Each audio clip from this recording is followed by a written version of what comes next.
Welcome to the Fantasy Champions Fantasy Football Podcast. Here's your host, Morgan Colby and Rick Lemon. What is going on, Fantasy Champs? It is Thursday, September 9th. There is football on tonight. There's legitimately football on tonight. Oh, I'm so excited. Football. I can't. I gotta watch CD Lamb tonight.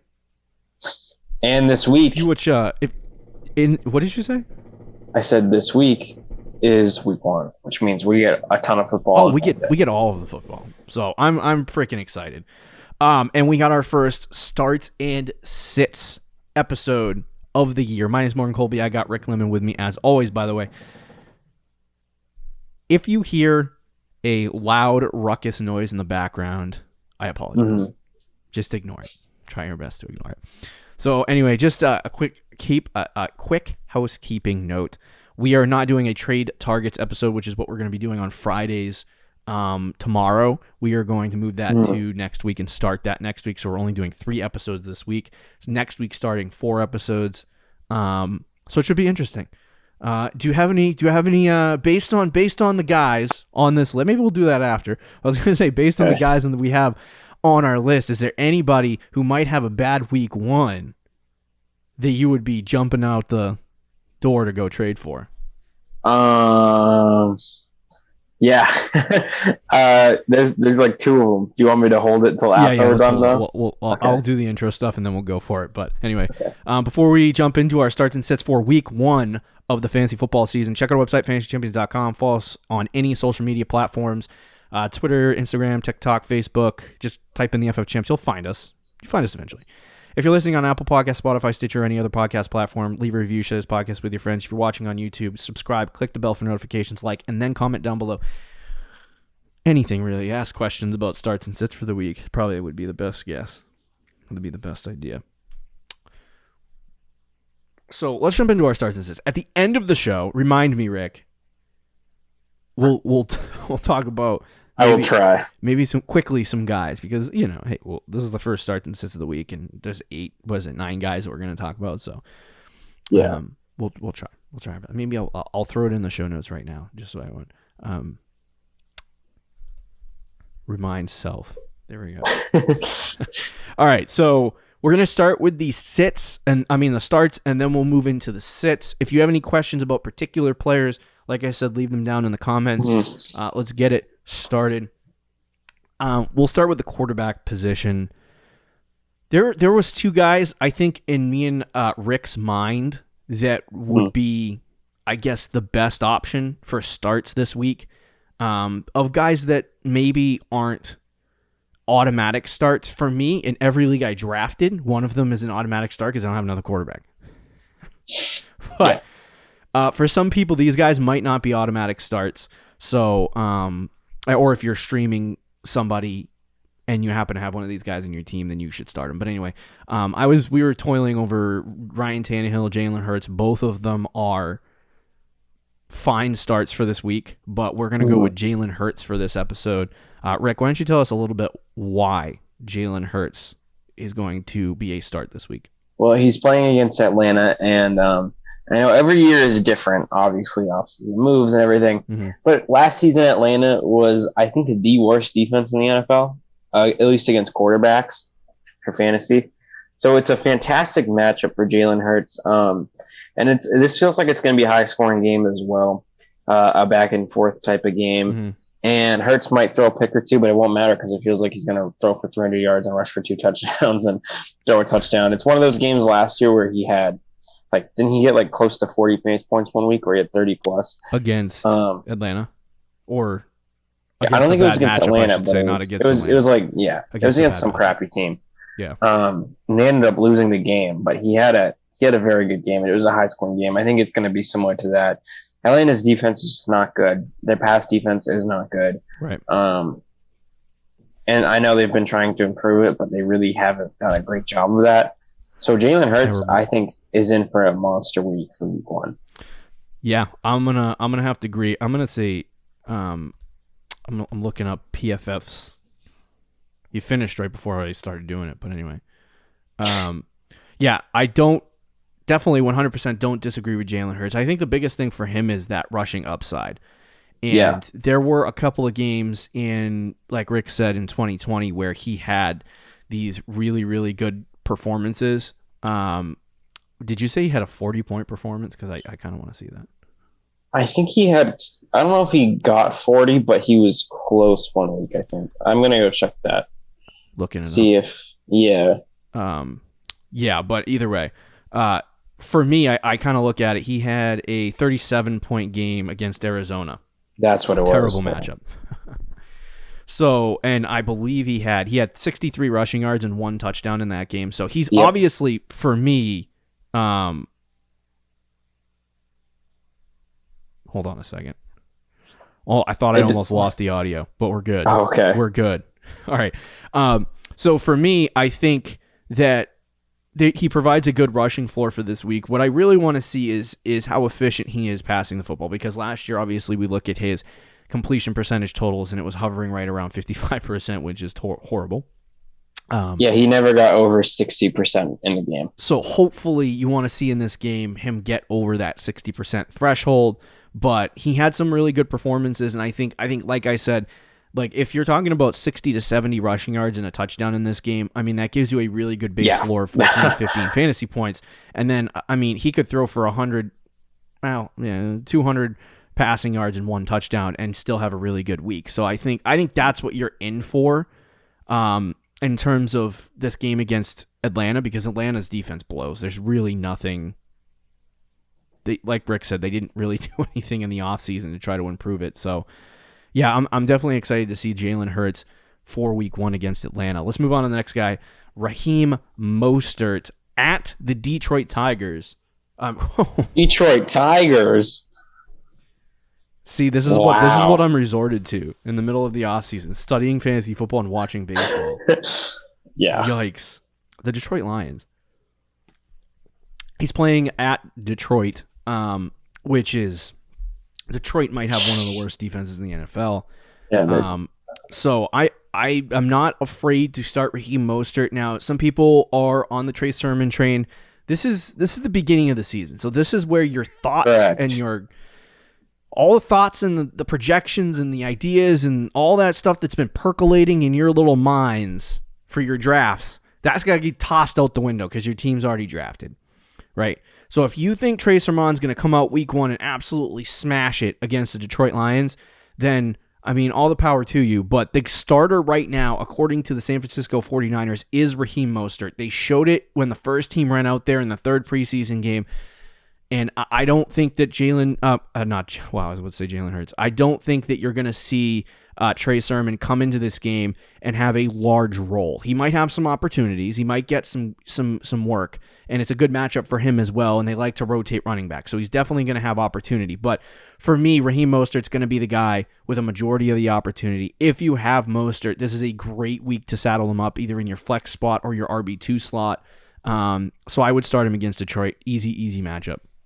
Yeah, I mean, I could see Trey Sermon getting used in this game and maybe even get some trash time points. Mm-hmm. But they're going to start Mostert. It's week 1. They're going to start the veteran running back who's earned it. They started him in the last preseason game, and he was very good. He had 7 carries for 50-something yards. I think people forget Raheem Mostert, when he's out there, is very efficient. He averaged 5 yards a carry last year. His only issue was staying on the field. But when he played pretty well for most of the games last season. And against a matchup like the Lions, obviously it's a very good one.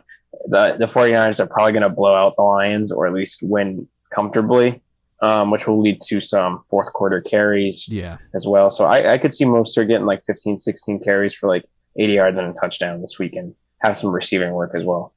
Yeah, and I think what Detroit did do is they added some depth to, not depth, but added some talent to their secondary, but didn't really do too much to their defensive line. They have one of the lowest, I think it's the 4th lowest rating from PFF. So yikes. I'm not scared of Detroit. I'll say that. No, I'm not scared of Detroit. So anyway, start Raheem Mostert at Detroit. DJ Chark versus the Houston Texans. This is an interesting one. Rick threw him on the list. I want to hear your thoughts, Rick, on DJ Chark. Yeah, I like this one a lot. First of all, Houston obviously blows. Probably the worst team in the NFL. So this is on Fantasy Pros a 5-star matchup. So it's a good matchup for DJ Chark. It's the first game of the season. I think Trevor Lawrence is going to play pretty well against a bad Houston team. It feels like Jacksonville's not going to win many games this year, but if they do, it's going to be this one. And, there's a chance it could be a shootout as well. It just feels like if you're going to start DJ Chark, this would be a very good week to do so. Against a Houston secondary that's also missing one of their starting corners, it's already bad, and they're missing one of their guys. Like, it's just a disaster in that secondary for Houston, and DJ Chark has a real chance to light it up. I think it's funny. So right now, PFF has Houston obviously ranked dead last in terms of defense, but this is the write-up that they have on their website for them. The Houston Texans defense forced just 9 turnovers from opposing offenses last season and lost one of their best players in J.J. Watt in the offseason. This was the previous year. This roster has undergone an incredible amount of turnover. Many of the signings they have made have been intriguing or encouraging, but the group has a lack of real proven impact players, and unless the scheme works some magic, it's difficult to see how they will do or what they will do to slow people down. So, they're going to be one of the worst teams in the NFL. Yeah. I 100% agree with Rick, obviously. Chark has been a guy that we've really, really liked leading up to the season. And I think that we're going to see now if this is... Because I feel like, for me personally, this is Chark's final opportunity this year for me to buy in on him. Because for the last 2 to 3 years, people have been in on DJ Chark, excited about him, and this is the best quarterback that he has ever had, and the best opportunity I think that he has ever had to have an opportunity to take that next step. And he can start it right now against Houston. If he goes out and Laviska gets 9 targets, and Marvin Jones gets 10 targets, and DJ Chark gets 5 and puts up a 10-piece and he just looks horrible, then that's it. I'm done with Chark. Trade him. Yep. But, I'm excited to see what he can do against Houston. Houston's horrible. The only concern I have is I don't think Jacksonville is going to go out and run the table against Houston and absolutely destroy them offensively.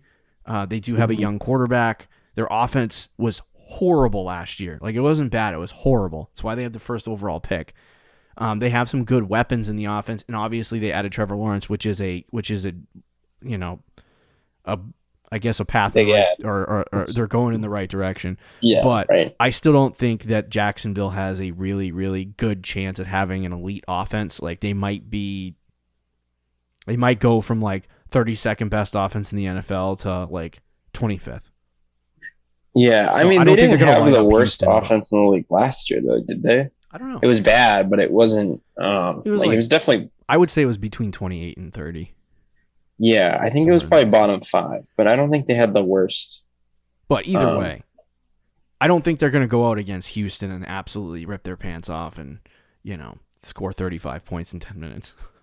No, that's true. But if they're going to have one of their best offensive games of the year, it might be against Houston. So what my point of that is like if the Chiefs were playing Houston, Patrick Mahomes wouldn't be playing by the end of the third quarter. So it's like, how much passing opportunity do some of the wide receivers get if they're blowing Houston out? Do they just go to the running game and if they're blowing Houston out really bad, do they just go to the running game and then that's it for DJ Chark's day? That's one of those things. But I think this is a good week to start Chark. If you have him, I would start him. I don't know that I would start him, depending on what your 1 and 2 looks like. I don't know that I would start him in a wide receiver slot. No, so it most likely would just be a flex option. But either way, let's move to the final guy. I didn't write down who he's playing this week, so it's the Chicago Bears. I don't know if it's on their way though. Tyler Higbee versus Chicago Bears. Now, I was talking to Rick pre-show about Tyler Higbee and tight ends in general going up against good defenses. I've noticed a lot of the time, good defenses give up a lot of fantasy points to tight ends. Still trying to figure out why that's kind of weird.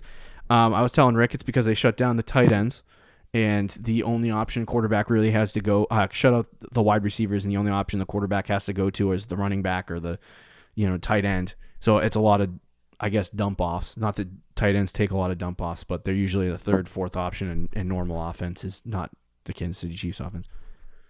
But either way, so he does. Chicago has in the past given up a lot of fantasy points to tight ends. I think this is a decent matchup for Tyler Higbee. I think it's a good week to start him, and I would be okay with it. Yeah, it's just a good matchup for Higbee, which is kind of weird because it's Chicago. But yeah, which they gave up the fourth most fantasy points to tight ends. Tight ends last year. Yeah, which is very weird. And in Stafford's first game, I could easily see a touchdown coming this week from Higbee. Yeah, I think that's all you can ask for at the tight end position. Yeah, well, especially past like the top 7 or 8 guys. Yeah. When you get in that range. You love Tyler Higbee. Yeah, I like him. I wouldn't say love, but I like him. That's fair. But you were on the Higbee train at some point. I'm kind of on the train. I mean, if he doesn't earlier this offseason, you were like, Higbee, let's go, saddle up. Well, it's just because he was like the tight end 17, and then he flew up to tight end 11. Everyone got the same thought as you. Is that what happened? Exactly. Yes. All right, let's move on to sits. New England was one of the better secondaries last year. New England Patriots, and they had their defense wasn't great by any means. Like it was okay. I would say middle of the pack. But they had some guys opt out last year. All those opt outs are back, and they went out and got a lot of defensive talent to add to their roster. Their front seven is ridiculous, and I think that their defense overall is probably going to be better than it was last year, which is saying something because their defense was already good. You have a young quarterback in Tua Tagovailoa, who was our quarterback sit of the week, who I absolutely love, but against New England, it's going to be a tough start to the season. I think this is going to be a game. This is not going to be a game where Tua comes out and absolutely shreds the field and, proves that he's really good. Now, I think he can do some good things in this game. I think he could have a decent fantasy week where he scores 18 to 20, but this is definitely not going to be a week where he's going to break onto the scene, score 35 fantasy points and win you a week. He's just not going to happen. I think the floor for him is like 15 points, 10 to 15 points. And if that happens, you obviously are going to have a big hole to dig out of. So I wouldn't take the risk on Tua. Like if you say you took Jalen Hurts or Ryan Tannehill in the 9th, 10th round, and then you took Tua in like the 14th, 15th round, if you're really having a hard time, I wouldn't have a hard time with this decision, but if you're having a hard time with this decision between Tua or Jalen Hurts, Tua or Ryan Tannehill or Tua or somebody you drafted in the 9th, 10th round, I would start obviously the other guy over Tua Tagovailoa. I think it's an easy sit this week against New England Patriots defense. Yeah, I agree 100% because not only did the Patriots get Dante Hightower back from the opt-out, they also brought in Matt Judon. They drafted Christian Barmore. They brought in Kyle Van Noy back. They also have Josh Uche, who looks like he took a huge step in the offseason. Like their defense could easily be a top 5 defense this year. So that alone makes it a tough matchup. And also, historically speaking, Bill Belichick against young quarterbacks, we all know. Yeah. I mean, absolutely dominates. I have the list in front of me. There's only ever been, out of like 20 rookie quarterbacks, and now this is rookies. Tua is in his second year, so he's still a young quarterback. Yeah. Against rookie quarterbacks, I think like Bill Belichick's like 18-2 or something. The only quarterback that really had a great game against him as a rookie was Russell Wilson. And then you could debate maybe Deshaun Watson, but those two are obviously turned out to be really good quarterbacks. But even like Josh Allen, for the first 2 years of Josh Allen's career, he got destroyed by Bill Belichick every week. Yeah. So I would like to play the odds and just say that Tua is not going to have a good week. I mean, Herbert last year too got absolutely demolished by Belichick. Second year guys, and we've seen a lot of it over the 20 years Bill has been a coach for the New England Patriots, 20 plus years. Of the division and the teams around us in the division or around the Patriots in the division have been have had a cycle of quarterbacks go through their teams. And so we've seen what Bill did to, Josh Allen in year 2. We've seen what he did to Sam Darnold in year 2.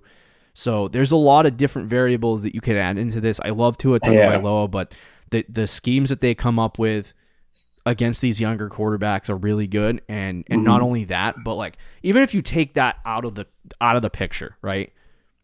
They still are a really darn good defense. Exactly. Yeah. It's like you don't really want to start players in that situation. I think Tua is going to do okay this week, but I'm not. Yep. No way am I starting him. So the next guy, we got to move quickly now because it's always the sits. It's always the sits. But Javonte Williams against the New York Jets. They're in New York. New York Giants. New York Giants. Yeah. They're at New York. So I love Javonte. We all love Javonte. Showed some great flashes in the preseason. Unless this is similar a situation to a torn Achilles last year for Marlon Mack with Jonathan Taylor coming in, I don't see Javonte getting a ton of opportunity this week. It's not necessarily for me because it's not a good. Would you say it's a good or bad matchup? It's average, but it might be decent. So, but I think the reason for me as to why, like if I had drafted him in the 5th, 6th round, I probably wouldn't start him this week. Yeah. I don't know what the rotation's going to look like. So this is less about matchup for me and more about what the rotation's going to look like for Denver. Like how many opportunities does Javonte actually get? Is it similar to Phillip Lindsay last year? Or is it a situation where you're going to have Javonte Williams go out and split snaps with Melvin Gordon, which I don't think. That's what I think is going to start the season. I think by the end of the year, we'll see Javonte be the starting running back on this team. Right. But for week 1, I think he's going to kind of play the Phillip Lindsay role, which is okay. Right. And he'll hopefully be efficient with that role.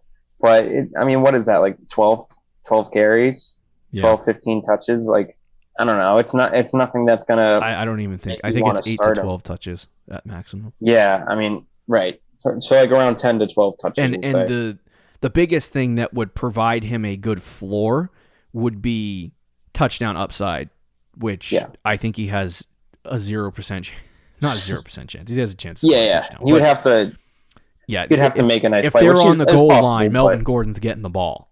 I believe so too. And at least in week 1. At least in week 1. The first half of the season, I think. We'll see how it plays out, I guess. But at least for week 1. Melvin Gordon's going to start. It's kind of the argument with the Raheem Mostert thing and Trey Sermon. I will say this too. This goes to like what we might talk about in 2 minutes. But Javonte would be a guy too that people draft in the 5th round. They're going to start this week expecting something. He gets 5 points and then they're disappointed. I feel like it's a perfect opportunity to trade for him. Yeah. So I would wait that out. That's true. But anyway, any more thoughts on Javonte? No, I think that's it. We can move on. Number 3, Allen Robinson at Los Angeles. Normally I say don't sit your studs, and I would consider Allen Robinson a stud, but lots of different things. He's got Jalen Ramsey as the guy who's covering him this week, which is obviously very, very difficult for any number 1 wide receiver. Number 2, Andy Dalton is the starting quarterback. And number 3, I have a hard time believing that Chicago is going to throw it a lot. So I feel like this is going to be a situation where A-Rob doesn't really get a lot of opportunity, and I think the same can be said for the other guys in this offense like Darnell Mooney and Cole Kmet if you were thinking about starting him at tight end. So I would say sit Allen Robinson against Los Angeles Rams. Kind of a simple one for me. I love Allen Robinson. I would normally say start your studs, but a lot of Allen Robinson's studness is his target share, which I don't know that is going to be there this week. Yeah. I'm not sure it will either. Historically speaking, against Jalen Ramsey, or at least against the Rams, I'm not sure if he was getting guarded by Jalen Ramsey that whole time, but I believe he was. He's not. The last 2 times he's played him, he kind of hasn't been great. One game, I think he had 2 catches for 18 yards, and then the other game he had like 4 catches, 5 catches for like 60 yards, which is okay. But yeah, so you add in that he's up against Ramsey. The Rams are the number 1 defense against wide receivers. Mm-hmm. Andy Dalton is the starting quarterback. And as you said, they're probably going to run the ball a decent amount, at least in the beginning of the game until they're probably losing.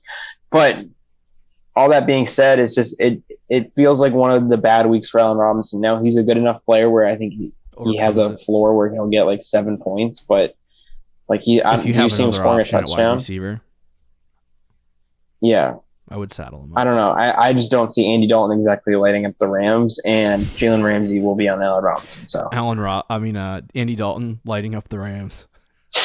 Something that I mean, hey, if that happens, then yeah, I guess we were wrong. Yeah, I mean, if he lights up the Rams, Justin Fields ain't playing this year. I will gladly admit I'm wrong. If Andy Do you know Dalton how much goes Matt up Nagy and would throws sit in 3 his touchdowns office and be like, I told everyone. Yeah, I know. I told everyone about That's our starting quarterback. That's our starting quarterback right there. Then the next week he goes out and throws 6 interceptions. I hope the Bears lose like 12 games and he gets fired. I can't stand Matt Nagy. I hope they lose like 40-0 this week. Yeah, and then Justin Fields has to go in. Oh my God. Yes, exactly. So final 2 guys. Quickly, I wanted to throw in Marquez Callaway at the wide receiver position against Green Bay. He is who's the cornerback? Is it Jair Alexander? Yep. Okay. He's got a pretty good. He's the number 1 wide receiver right now, consensus according to us, for the New Orleans Saints. And if Alexander is going to be covering him, and Callaway has never started a game in the NFL, this is an easy week matchup for him to shut down a young, not great wide receiver. I just don't think there's going to be a lot of opportunity for Callaway to break out, have a really good game this week. I think that New Orleans can score, but I think a lot of that's going to be through the running back and other auxiliary items not related to Marquez Callaway, who's going to get shut down this week. So that's an easy sit for me. Don't start him this week. If you have other guys, start him. Yeah, that one's an easy one too. I think Alexander will shut him down. And I know a lot of people are very high on Callaway, and they might want to start him this week at your flex. Don't do it. And quickly for the final guy, Mike Gesicki at New England, another New England guy. New England's got, like I said, one of the best defense. We don't need to go over that. One of the best defenses in the NFL. They made a lot of additions. Their front 7 is insane. A majority of the guys that are going to cover Mike Gesicki are in that front 7. They're all good coverage, linebackers. So I have a good feeling that Gesicki is going to have a tough week this week, because I think that all of the Miami offense is going to have a tough week this week. Yeah, exactly. And I think historically speaking, Gesicki is not good against the Patriots either. Okay. And Belichick has seemed to shut him down. And the Patriots are known for having those linebackers that can guard running backs and tight ends. So it shouldn't be a good matchup for him. Okay, there you have it. All starts and sits for week 1 in the books. This is extremely exciting. I'm week 1. Who are you trading for in the sits? I don't know. Everyone. Javonte and Allen Robinson, baby. Have a good week, guys. See you guys. Thank you for listening to the Fantasy Champions Podcast. Make sure you subscribe on iTunes and YouTube and follow us on Twitter @TheFFChamps.